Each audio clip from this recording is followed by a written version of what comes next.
the Scopie group, the federal and state ministers, but really there was nothing added from what was announced last October when it was first flagged to what's been put in place now. And so when the ministers met in May to announce it again, there was really no detail, and that's frustrating that we can't get the detail out of the government to be able to evaluate fully the package. So, as I said, any policy must contain both preparedness and in-drought support measures if they trigger that severe drought principle.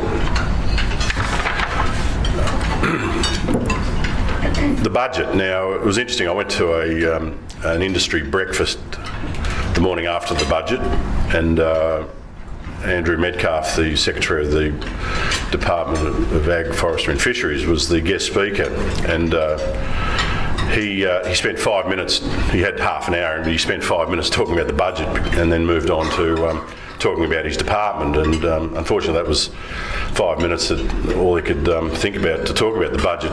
Could be done in 5 minutes, and that's probably what happened. We knew it'd be a tough budget. I had a meeting with Minister Ludwig in the morning of the budget, and when I walked into the office, and he said, "I've got some good news for you. We're not going to slash your funding for R&D and whatever." I thought, well, if that's the good news, I'm glad he didn't hit me with any bad news. But and that was basically it. That he thought we'd done well, or agriculture had done well to just maintain existing funding. So, not surprisingly, the budget as announced for agriculture has brought little change for Australian farmers. And what little changes there were, sadly, came about from a rediversion of funding from the Caring for Our Country program, which we thought was robbing Peter to pay Paul. It's just not on to just transfer money out of one program to another rather than putting genuine new money into the budget. Obviously, one of our key issues was asking for a commitment to increase research, development and extension funding. We've asked for real increase of 1% per year. The message is pretty clear, and for those who were at the Farm Institute conference last couple of days in Canberra, the message is you're not, from anyone, you're not going to see increases in expenditure. Make do with what you got, reprioritise where you want R&D spent, but there's just not going to be any more money in there, and quite possibly less. And there was an interesting chart put up by Brian Fisher, the former director of ABARE, which showed a comparison between middle income countries like China and India and Thailand and those. Their expenditure on research and development in agriculture is going upwards, and it's just intersected the research and development expenditure in wealthy countries like North America, Australia and Europe, which is going down.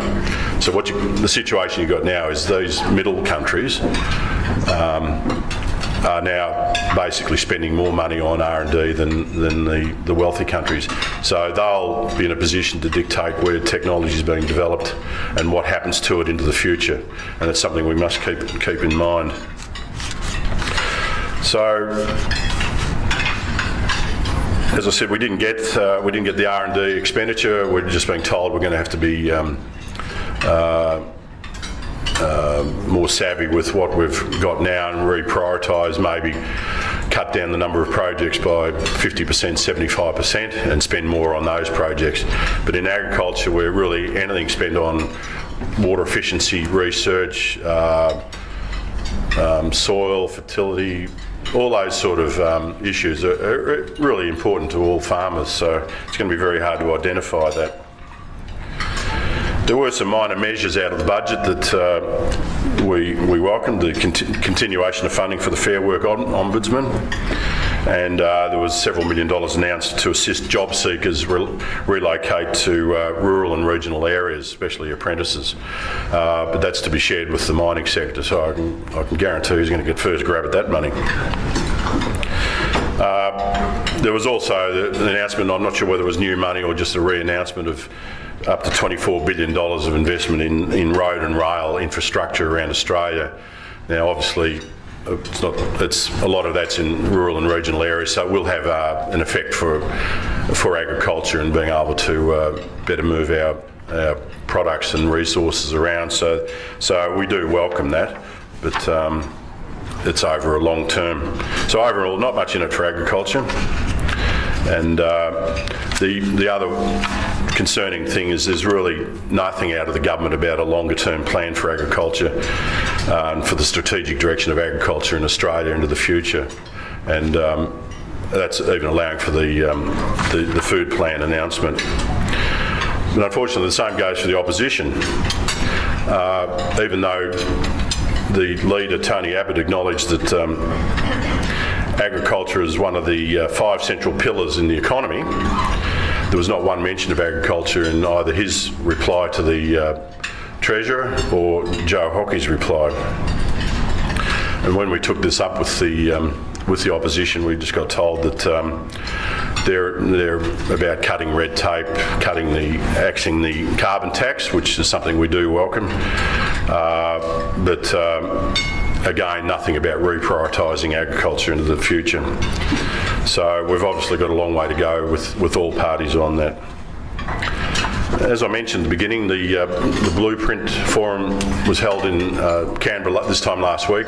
We had nearly 100 participants from a wide range of industries there having their input. It was a very interesting day. I think it took till an hour before lunch before we actually started talking about the Blueprint. The facilitator took him that long to get us into a positive frame of mind, because I think quite rightly he reckoned that when we got in the morning we were all ready to go and get stuck into the themes, and we had all these preconceived ideas, and his aim was to get any negative thoughts out, that we were all focused on achieving outcomes and positive measures. And it was an interesting process. Some of us nearly got strained backs out of some of the exercises he put us through, but it was an interesting approach, and I think the end result by 5 o'clock justified that. We've got our themes down to 4 themes now, and that's outlined in our communique, which is available on our webpage if anyone would like to read it. And I do have several copies of the summary of the blueprint that was released in March this year if anyone would like to grab them. So really those 4 key priorities I talked about is securing investment in development and extension in Australian agriculture, building our sector's competitiveness and profitability through understanding markets better, and working on value chains to create growth and market access. Telling the story of agriculture, very important. It's becoming a really key priority for agriculture is the awareness factor and how we get that out, and we're obviously slipping behind in terms of many people in urban areas, their perception of agriculture, and what we can do to come up with a common narrative to better position agriculture into the future. And the 4th one is embedding sustainability as the core business for across agriculture and its supply chain. We're going to run a series of mini forums over the next few months. Westpac's offered to sponsor several for young agricultural producers, which is great, into other regional areas, and then we'll feed all that back into the next forum, probably in Canberra in October, November. So it's an ongoing process. We stress that the blueprint is owned by everyone involved in it. It's not an NFF document, it's something that everyone can use. Everyone's involved in it, and you don't just say, okay, well, I've had my input, now I'll leave it to others. You've got to remain involved in it. Just lastly, the election. I suppose you're aware there's an election on September the 14th? Yep. Okay.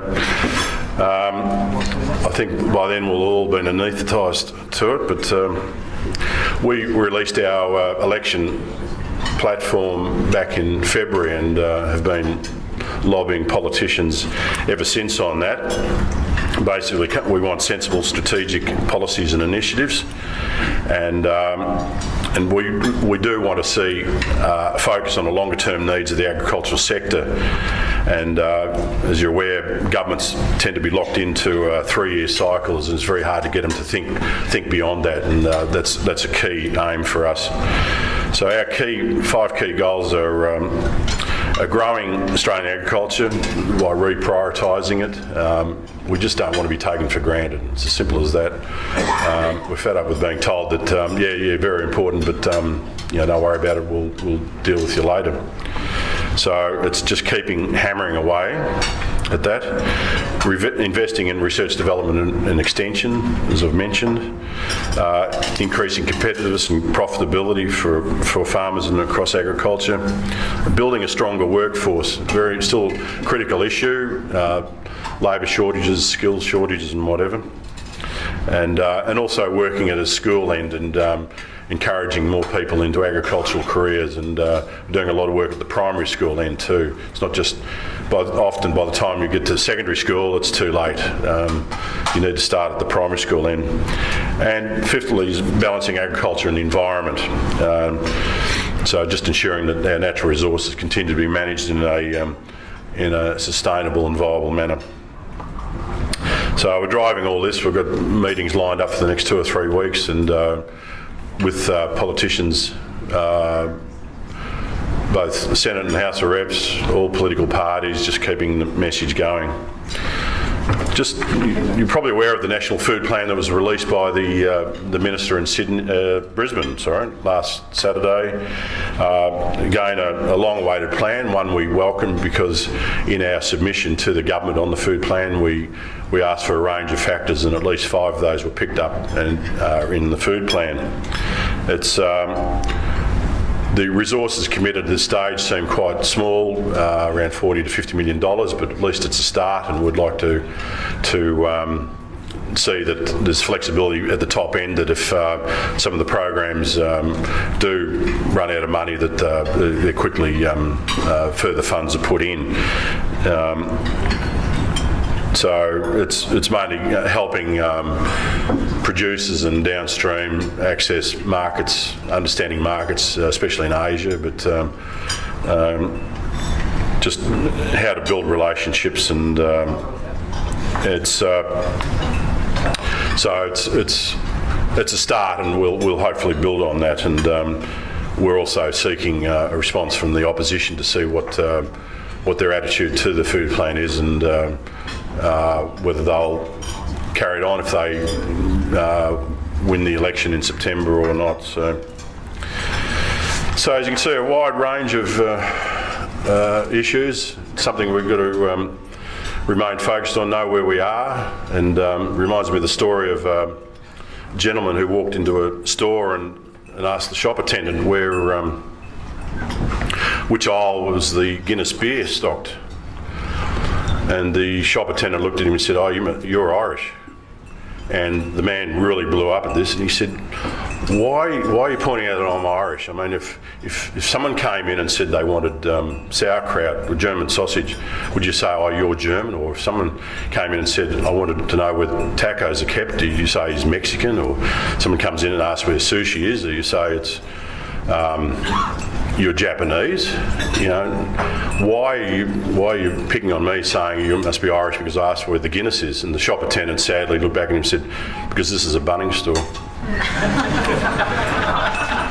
So beware that where you are and what you ask for. And I better be careful about Bunnings, because I think Bunnings is owned by Coles, and at the moment we've got an issue with Coles over certain little marketing arrangements with Animals Australia, but I'll leave that for another day. But thank you again, Paul, for the opportunity to speak, and have a good lunch. Thank you.